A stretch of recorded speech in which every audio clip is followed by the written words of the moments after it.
Duncan's provided internationally recognized leadership in many leading technology industry associations, including the Centre for Outsourcing, Research and Education, the Canadian Chamber of Commerce, the E-Commerce and Telecommunications Committee, and a long, long list that I won't read out. Very highly distinguished. He's a frequent author and a speaker on topics of technology, law, and transactions, and has taught related courses at Queen's and at the graduate program in York. And he's a partner here at Bennett Jones in the IT group. I'm using a walker and mic, so well, there's a little bit of a misnomer in the presentation because I call it IP commercial exploitation. And probably what I would qualify that as, I take a broader approach than IP. I would refer to it as knowledge assets. Traditionally, we talk about IP as intellectual property in a traditional statutory sense. But in fact, what most of you will deal with and what mostly generates revenue in our economy are actually not patents, trademarks, and copyright material. It's actually a bunch of other knowledge assets that kind of fall outside of that and that have contractual protection. And the studies that have been done, especially in the United States and Europe on these issues, are fascinating in how they manifest in the course of business.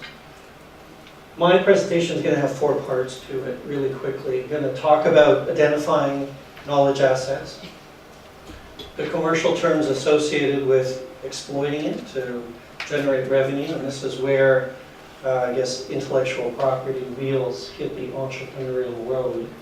So I'm going to talk about some commercial structures that you might think about and run into in the course of your business, and pitfalls to avoid.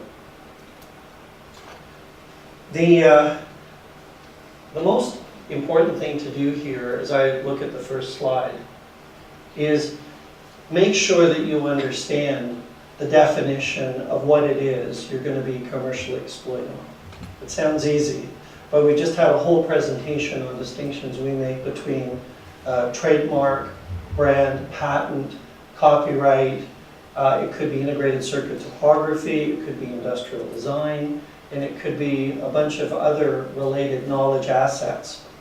And I'll tell you, one of the largest problems I run into is the fact that businesses fail to identify exactly what it is they're going to be basing their business on, or revenues. And they can run off and do a lot of work in getting a patent, and then discover, in fact, that's not really where the commercial value was of their idea and what they manifest into a product later on. What you want to do is you want to also capture the non-statutory knowledge assets. There's a whole range of things that are really important that are not captured by traditional value. If you asked anybody early on in the relationship of software for personal computing, not many people would have said that it's something like how the interface is, the graphic user interface, or the order of operations, or the look and feel of the software. Think about that now in relation to Apple, and what Apple did very early on in Macintosh to create what it did, that Microsoft literally lifted, borrowed, and took over. And people will tell you for a decade, that was probably the most valuable asset in the entire personal computing software world, not protected by copyright. So in a contract, you capture these things that you commercially exploit. I had a couple of conversations earlier tonight about what those assets might be. We were one of those conversations. And in fact, the most important assets to those two businesses fell into this category of design elements. Sometimes a compilation or a list, just a list of information is protected, but sometimes it's not. But in a contract where you're commercially exploiting your own ideas, you can agree as between the parties that it's going to be your property, that it will be your confidential information. And you can protect it with restrictive covenants around their ability to use it even outside of what the common law says about confidential information. You can go beyond that.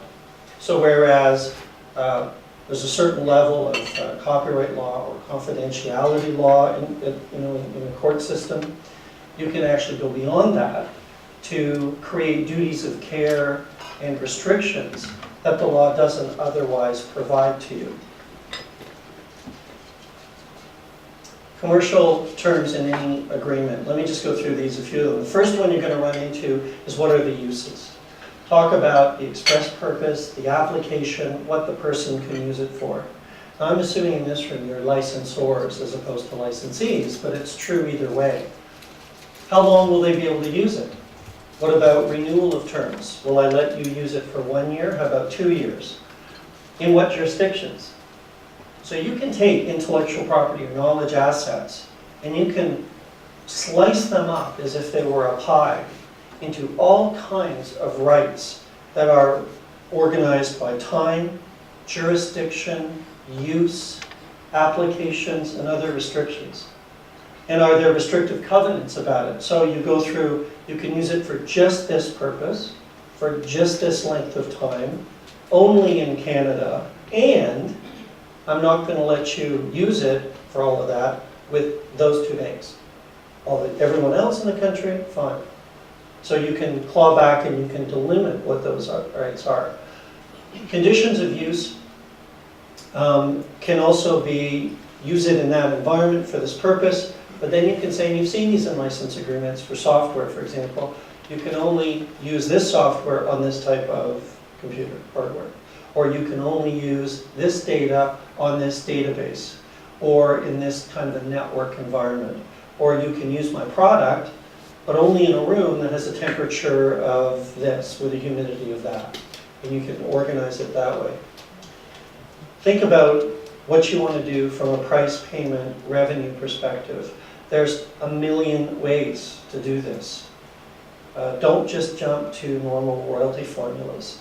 It can be a fixed price from the outset. It can be something that you just make up from a perspective that you're looking for as a return. It could be based on how the person you're licensing is commercially exploiting it and what their revenue stream is and what percentage of that revenue you want to get a hold of. Very creative, and there are lots of ways. And in fact, there are entire papers and PhDs that have been written on the various commercial ways of exploiting from price and revenue. I'll skip over exclusive and non-exclusive use because it's kind of obvious. But really, there's tremendous value in allowing one person to do something in a particular market as opposed to having competition. That sounds familiar because that's really the fundamental basis for patent law, is that premise. Premise is not always true, actually, but that's a premise. It's an industrial premise of commercial exploitation. Not so true in the digital world. It can be personal or transferably and say, look, I'm going to let you use it, but I'm not going to let you let anybody else use it. Or you can use it and don't assign it to anybody else or outsource it or allow an independent contractor to play around with it. So in fact, when you're hiring somebody to help you develop your intellectual property, you might include that kind of a restrictive covenant in there as well. Like, I'm letting you develop the software for me or the application, but that's just you and nobody else. So I'm giving you a license to enhance it, customize it, modify it, but nobody else can touch it. The issue around creative works is very complicated. Really, that has to do with when somebody has a right to not only use something, but then to improve it, or add to it, or augment it, or do something that substantially revises it, but it's still being reproduced into a new good that's, in a sense, evolutionary. First, they need the right to do that, if they don't have it otherwise. And they're going to have to think about who owns those customizations. Because at some point, there's a line when creating a new work. And have they actually created a new work that they're entitled to now as, in a sense, the inventor or the author of the work. Many commercial structures in exploiting intellectual property. You can just sell it all outright as an asset. And businesses do this all the time when they sell their assets, chairs, furniture, real estate. They can just treat their intellectual property or knowledge assets as assets that could be conveyed wholly outright without any reversionary interest. Which takes me to the second. You can sell something for a period of time. You can absolutely outright sell it but contractually be entitled to all right, title, and interest coming back to you in a certain period of time. Now that's got to match what your own intellectual property rights are. So if they're derived from patent law where you've got time limitations, or copyright law where you have time limitations, then those restrictions have to be within the confines of that. But otherwise, not so much. You can sell any part of copyright, for example, so in a software situation or another work that's caught by copyright, you can actually break it up and sell as a piece of property to someone for use, a particular use, in Hamilton for a certain length of time, and you can devise it any way you want. It's very rarely done, but it's in the arsenal of ways to commercially exploit things. Mostly you see licenses, all or part, divided by the pie as I just described, and you can have a restrictive covenants, all the ones as I previously noted. And there's other types of arrangements. There's trust arrangements, where somebody might assign intellectual property to a person to hold in trust. That's actually a conveyance. That's a problem in a lot of situations. So for our banking colleagues, when they take assignments of intellectual property as security, or in Quebec, we do deals out of Ontario where there are trust indentures for security, etc., you've got to be very careful about that, because you may, in fact, have just transferred, assigned the intellectual property to that other party without intending to do so. There are direct licenses and cross licenses. You've heard that term. Sometimes in co-development agreements or in commercial exploitation agreements, one party has a particular piece of intellectual property that the other party wants, and vice versa, and you exchange them. Or you might license something and a derivative work is created through the license, and then that derivative work might be owned by the licensee but licensed back to you. And sometimes you can create exclusive licenses in number 4 to do everything that a sale will do. And by solely and exclusively licensing, you yourself, as the owner of the work, might be contractually surrendering your rights to use it at all. Otherwise, you can structure it so that you continue to use it, but the other person otherwise has exclusive rights that would be defined in the contract, which may or may not exclude the licensor. You can see all the permutations now. Pitfalls and opportunities. One of the pitfalls I'm going to start with is one that came out of a conversation I had earlier this evening, and that's related to confidentiality agreements. This is probably one of the most widely occurring mistakes in the entire commercial practice when it comes to NDAs. Confidentiality agreements are almost always license agreements.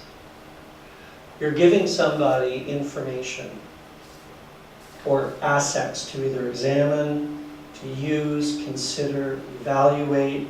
Some other knowledge asset of yours is now in the possession of another person in an NDA situation almost entirely, always, for their use of some sort. Now what's interesting is commercial lawyers approach that on a commercial basis only. They shouldn't.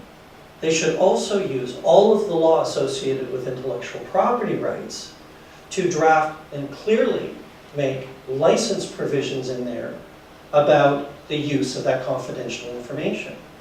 Purpose, time, provisions in there defining it as your property. So it may be your property anyway as a matter of statutory law, but now as between the parties, it is also contractually agreed to be your property, confidential information that must be protected in the context now of property. And don't forget, it's almost the opposite of a lease. So you know in a lease of property, real estate, when you rent an apartment, everybody gets a lease.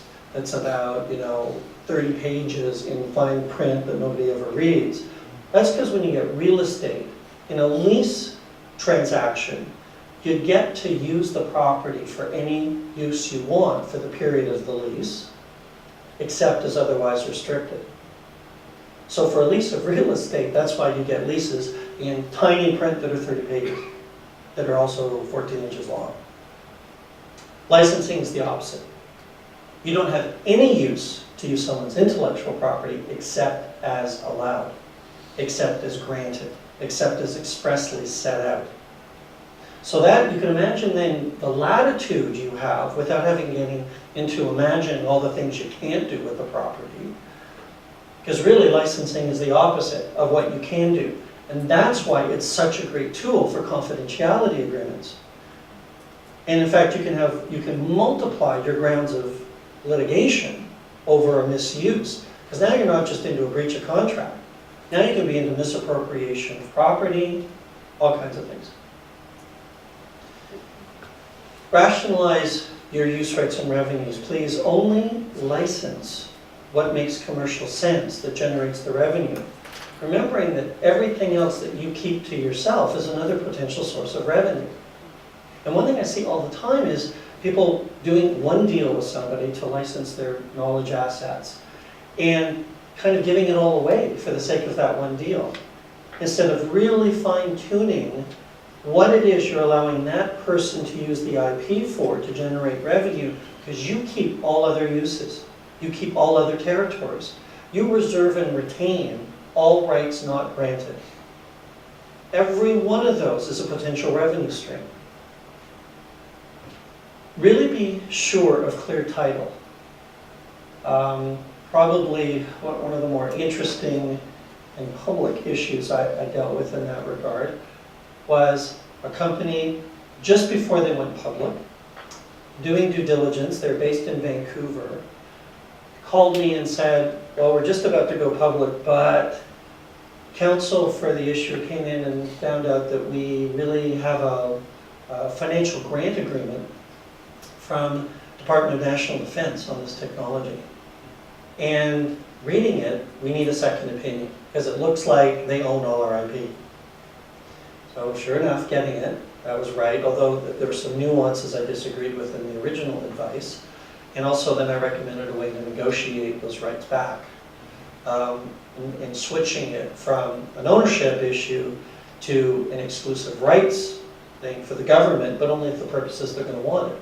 Like, why would the government in D&D want to own it in the first scenario I gave you about selling it all outright, when all they really wanted is for military uses?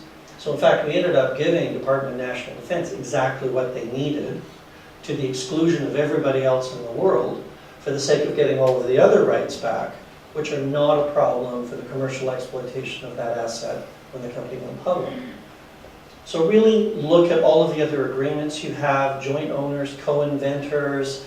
Make sure you keep records of all of this, because when you come to see the members of our intellectual property group who are trying to protect your IP rights, they need to know all of this as well. And they need to know who else has been involved and might have a proprietary interest. Think about a risk management strategy about your IP. You should just know that it's customary when you commercially license or exploit it, people are expecting you to cover their risk. They're expecting you to indemnify them to the extent that your invention, call it, your knowledge asset, infringes some third party's rights, another person's rights, anywhere in the world, to what you think you own. Now, it's really important in patent cases, as you can understand, because those are exclusionary rights against the world or the jurisdictions where you granted those rights. Copyright to a lesser extent, but still. So you've really got to think about what your risk tolerance is in going about this properly. Let me just go to the last two. Really think early on as entrepreneurs about where you're going to develop your IP and own it from a tax perspective. You absolutely have the opportunity early on in development to set up structures for companies who can afford this or inventors who can afford it in offshore jurisdictions or in tax-effective structures. The further you are along in the development of intellectual property, the greater the value, which means as soon as you take it offshore, there's a deemed disposition and you've got to pay tax most usually capital gains tax, on the disposition of that asset going offshore. But if it's done early, or if it's done with collaborators early on in those jurisdictions. So for example, if you're here and you have an idea, think about, and I'm talking to another person this evening with connections in Bangalore. So then you think about doing a joint venture with somebody in Bangalore, and you use Mauritius, obviously, as the jurisdiction of the most tax-effective approach from a place like Bangalore. But it could be anywhere in the world, in the Middle East, for example, in low-tax jurisdictions like the United Arab Emirates, where we have an office. So there's lots of opportunities to do that and think about those options early on. It can mean probably more money to you than actually your commercial exploitation of it, when you think about the savings.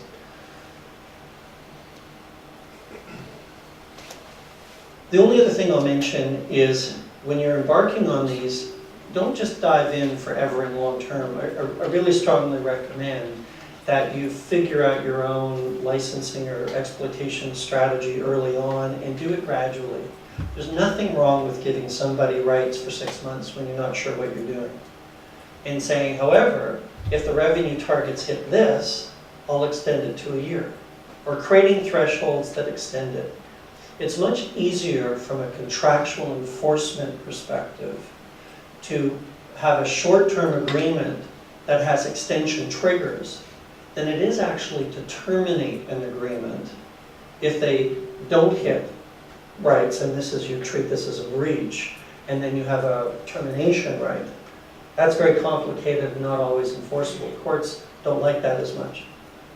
But courts have no problem with giving somebody very clear rights for a certain amount of time, where there's a very definitive, empirical, objective standard for renewal, that if it gets hit, great, and if it isn't, that's very good. It ends. It's not a remedial right, you're not suing anybody or making a claim for breach that then they dispute. Much better approach for entrepreneurs who are initializing in this sort of activity. That's the end of my presentation. Are there any questions? Yes. I have a question about on balance sheet. How do you account for these intellectual property in your balance sheet? Can you also increase or decrease the value of these IPs once they are on your balance sheet? Yes, but let me qualify it in a lot of ways. So first of all, break up the type of intellectual property you're talking about, because they'll get different treatment. So if you're talking about trademarks, for example, now you're talking about brand indicia, goodwill, name, all of these things that carry different treatment from an accounting perspective. If you are talking about intellectual property assets that that are capital intensive, where you've made a capital investment to create them through R&D and otherwise, then that will get different balance sheet treatment, but you can. You can treat registrable intellectual property, again, differently in a whole other category, based on, in part, on R&D cost and expense to deliver, but also the cost you put into in terms of professional services, development, prosecution. I've even seen litigation expenses involved in being capitalized. If it's a large enough amount and it's serious enough to the value of the asset, if it's material enough. New international accounting standards let you treat that as a capital asset. And then you've got other assets that are so closely related to intellectual property, you have to regard that as an intellectual property asset. So for example, income that is, or royalty streams that would not exist but for the existence of that intellectual property are closely tied to those receivables. And receivables are assets, as we know, that you can also link, sometimes directly on the balance sheet and otherwise through notes. So that, yes, there's lots of ways and strategies to do that. And the other thing I can tell you is it's becoming more uniform internationally with FRS, as opposed to just Canadian or US or British GAAP, that the international standards are harmonizing those treatment principles. Yeah.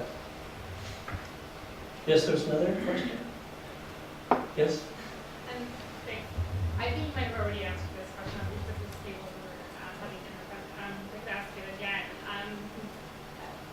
The scenario is this: you come up with an idea independently, and in researching your idea, you discover that it already exists in the world. How can you protect an idea that's been thought of before? Okay, so there's two approaches really quickly. One of them is the statutory approach to protection, which we heard earlier, and whether or not that's patentable or otherwise protectable. So it could be an idea that's related to a chip, which is something I dealt with recently. That covers everything. That's software, copyright, patent, integrated circuit topography, sort of the whole, and that's one group that has to be answered from that perspective. But you mentioned something interesting, you said idea. So ideas don't tend to be protected as ideas that aren't manifest in a tangible way that satisfies the statutory criteria of protection. But you can absolutely do it contractually. So I don't, in a situation where you're still developing something. Now whether or not you're limited from commercially exploiting it because third parties out there have got patents and other protection is another question. But between you and a software developer, or you and another party who you will do a collaboration deal with to figure out how, if there's a market for this, just do it contractually and deem those ideas and concepts. Try to articulate them. At some point you're going to have to express them so you know exactly what it is you're talking about and protecting. And somebody can't say, well, that was my idea. So, well, what, you never mentioned that to me ever. It was always these ideas. Where did that idea come from? So you want to leave a paper trail, like some sort of evidence about what those concepts, ideas, and otherwise non-protectable knowledge assets are. But really contract is the most effective way where statute won't. Great. Thank you. Thank you so much for